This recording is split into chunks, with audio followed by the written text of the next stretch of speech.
Hello guys, welcome back to my channel. It's me Sugi Mukesh. ഇന്ന് ഞാൻ എത്തിയിട്ടുള്ള എൻ്റെ സ്വന്തം നാട്ടിൽ പൂത്തുലഞ്ഞു നിൽക്കുന്ന മല്ലികത്തോട്ടം കാണിച്ചു തരാൻ വേണ്ടിയിട്ടാണ്.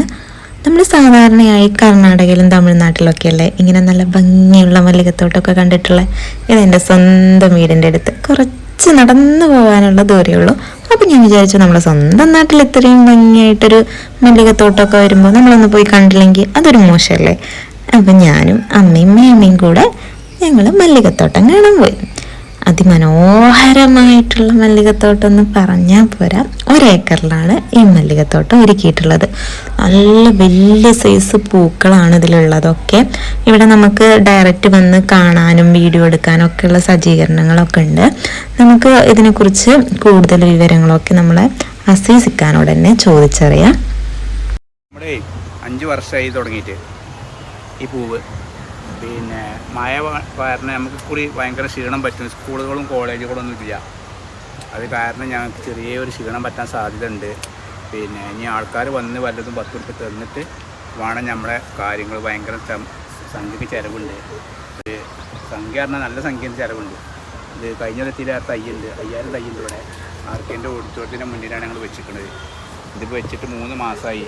3 മാസം കൊണ്ട് ഞങ്ങൾ വിളവെടുപ്പ് തുടങ്ങി. ഇത് കുട്ടികളെ നോക്കണ മാതിരി നമ്മൾ നോക്കണം, അല്ലെങ്കിൽ ഇത് ഇതാവില്ല. പിന്നെ തമിഴ്നാട്ടിലും ആന്ധ്രയിലൊക്കെ പോയിട്ട് ആൾക്കാർ നിങ്ങൾ കണ്ടിട്ടുണ്ടാവും. പക്ഷേ ഇതെന്നുള്ളത് ഞങ്ങൾ 3 മാസം ഞങ്ങളെ പൈക്കാട്ടി പഞ്ചായത്തിൽ പിന്നെ ആണ് പേയ്മെൻറ്റ് വെച്ചിരിക്കുന്നത്. കച്ചേരിപ്പറമ്പിൽ സുന്ദരേട്ടൻ്റെ വളപ്പിലാണ്.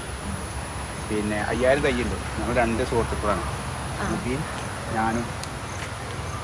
പിന്നെ അപ്പം നിങ്ങൾ സാധാരണ ജനങ്ങളെ ഇക്കുറി ഇവിടെ ഒരു സ്ഥലത്താക്കിയാണ്. ജനങ്ങളെ സഹകരണമാണ്. ഇക്കുറി നമുക്ക് ഓണത്തിന് ആഘോഷമില്ല എന്ന് പറഞ്ഞുകൊണ്ടാണ് കോളേജുകളും സ്കൂളുകളും പിന്നെ അംഗനവാടികളും ഒന്നും ഇല്ലാത്ത പോലെയാണ്. അപ്പം ഇനി വീട്ടുകാർ കൊണ്ടുപോയിട്ട് കൊണ്ടായൊരു പരിമിതി ഉണ്ടാവും. അത് കഴിഞ്ഞാൽ പിന്നെ ആൾക്കാർ വന്നൊരു 10 ഉറുപ്പിക തന്നുകാണ്ട് ഞങ്ങൾ സഹായിച്ചാൽ ഞങ്ങൾ കഴിച്ചിട്ടുണ്ട്. പിന്നെ സ്കൂളും കുട്ടികളൊക്കെ വരുന്നുണ്ട്, വന്ന് കാണുന്നുണ്ട് സ്കൂൾ കുട്ടികൾ. പിന്നെ ഒരു 10 ഉറുപ്പിക വന്നുകാണ്ട് ഞങ്ങൾ തന്നുകാണ്ട് ഓണില്ലെങ്കിൽ എല്ലാ സ്കൂളും വന്ന് കാണാമെന്ന് പറഞ്ഞിട്ടുണ്ട്. അങ്ങനെ ചിലപ്പോൾ ഞങ്ങളൊരു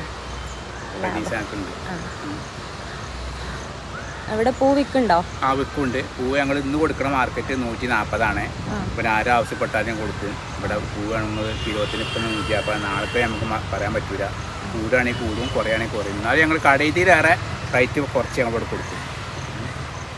എല്ലാവരും വന്ന് സഹകരിക്കുക.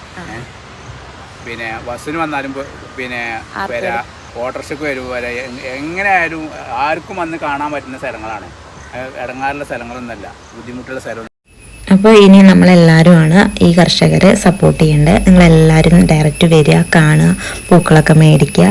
വേണമെങ്കിൽ കുറച്ച് വീഡിയോ ഒക്കെ എടുക്കുക. അതേപോലെ ഞങ്ങളും പൂവൊക്കെ മേടിച്ചിട്ടാണ് പോകുന്നത്. അപ്പം നിങ്ങൾക്കും പൂക്കൾ ആവശ്യമുണ്ടെങ്കിൽ ഒന്നെങ്കിൽ ഡയറക്റ്റ് വരാം, അല്ലെങ്കിൽ താഴെ കൊടുത്തിട്ടുള്ള നമ്പറിൽ കോണ്ടാക്ട് ചെയ്താൽ മതി.